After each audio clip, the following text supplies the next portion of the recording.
I'm a really bad negotiator. I also am a pleaser, and I don't like saying no as a result. I'm also really indecisive.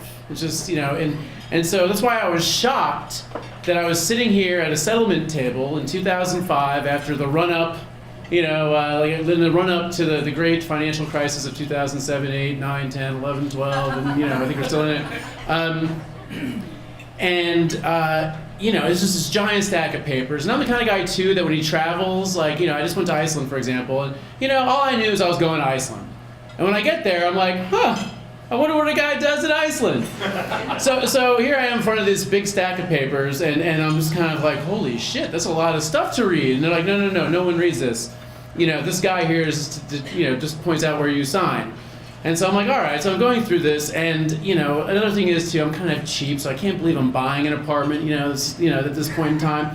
And I see the page that shows what the family that I'm buying this apartment in Adams Morgan for. And they paid $65,000 in 1995, and it's only 10 years later, and I'm paying a little more. And it just makes me sick, which is the reason why I think, when the guy turns to the page that points out, what the, all the fees are going to be for my co-op, which tends to be higher than a condo, I see a discrepancy from what the homeowner and I had initialed when we initially signed the contract. And it was a discrepancy of a couple $100. And so I'm doing some quick math, which is hard for me. And I realize over 30 years, it's going to go up and up and up and up, and this is not the good deal that I thought that I was getting. And I said, oh no, there's a mistake here. I fully expected the apparatus to come in and rescue me from this. And my super hot real estate agent was nowhere to be found. She was rolling in it because of this, the ballooning house prices, and I think she was in like Curacao or something like this.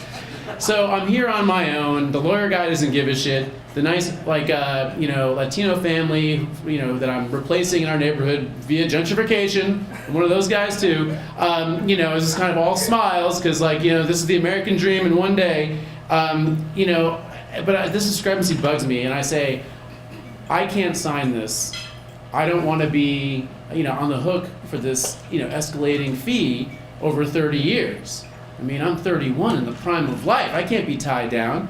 So the guy's like, so I take a break, and I put some money down. It was $10,000, and I thought, I'll just, I would rather give up that money, which is really, your earnest money, than pay this rate over a million years.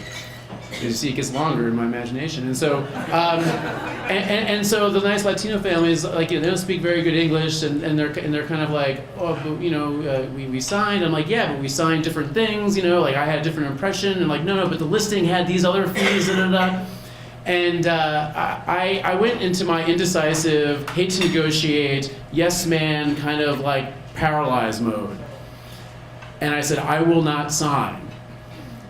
And the lawyer guy at the settlement table, he's probably seen this 5 billion times in his year, his life, and he goes, okay, I'll come back. And he leaves the room. And so I'm facing down this family. And they say why don't you sign? And I say, well, it's too much money, it's too expensive.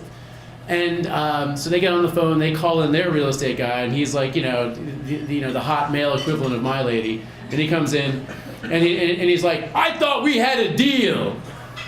And it was it was kind of intimidating because, I was just wearing shorts and a t-shirt that day, and I just didn't feel like I was at my best. I said, yeah, well, and so I thought of every movie I've ever seen, where the Clint Eastwood guy kind of rises up to challenge the dickhead at the end, and I said, well, the deal's changed. And I couldn't believe where this was coming from, and so he goes, oh, how does it change? And I say, well, we signed the contract, and he goes yes, but you should have known that the fees were this because it was in the listing. And I said, well, I guess we both screwed up then. And he's like, and he looks at me like I'm the craziest man in the world, and I say, I tell you what, if we split the difference on this fee, or on the, this accumulated, or this misunderstanding, that would be, like you would give up $15,000 on the price of the condo or the co-op. And he's like, this is ridiculous, and he does this whole thing, he starts speaking to me in Spanish, yelling at me, I don't understand what the heck he's talking about, and he leaves the room, and this guy calls the realtor whose office for the woman I had been working with, and her partner comes in, and he's like, okay, what's going on?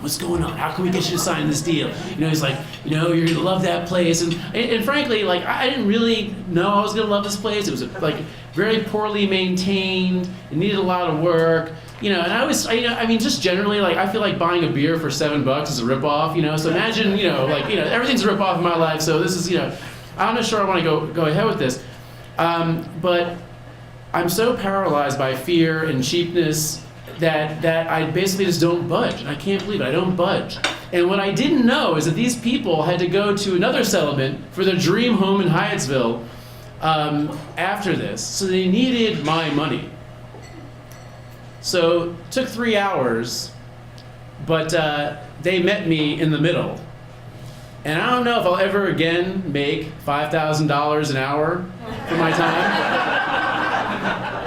But, I thought these people hated me, and the replacement realtor guy was kind of like, that's a really good deal, and he had this, the gold in his eyes.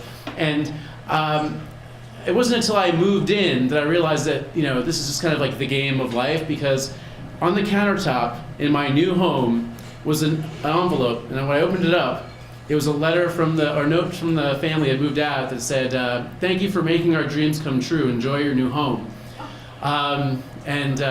Anyway, that's my story. So.